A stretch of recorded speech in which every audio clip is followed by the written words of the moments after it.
Over the past 25 years, there have been 3 major earthquakes in the Mojave Desert of California.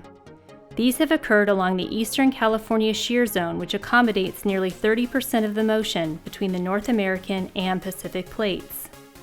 The 1992 Landers earthquake was the first earthquake imaged by the emerging technique of repeat pass radar interferometry, pioneered by the European Space Agency and the ERS-1 spacecraft. Just 7 years later, the Hector Mine earthquake was imaged by the second European satellite, ERS-2, which had improved orbital control that provided greatly improved images of the ground deformation. This improved orbit enabled a new technique called phased gradient mapping. This revealed triggered slip on nearby faults caused by the stress changes in the crust. Several of these faults were not mapped previously, and a few appeared to slip in the wrong direction. This phased gradient technology only works under very special circumstances related to the radar, the orbit control, and the lack of vegetation on the surface, which causes decorrelation.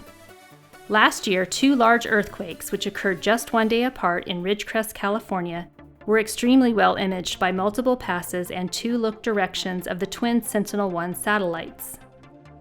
The improved technology, combined with stacking from multiple passes, enabled phased gradient mapping at much better resolution. This revealed a tiny amount of slip on hundreds of previously unmapped faults. Detailed analysis of the phase and phased gradient maps showed that most faults slipped in the direction of the prevailing tectonic stress as expected. However, there were many fractures that appeared to slip opposite to the prevailing tectonic stress, even though they did appear to slip in the direction associated with the stress change from the earthquake ruptures.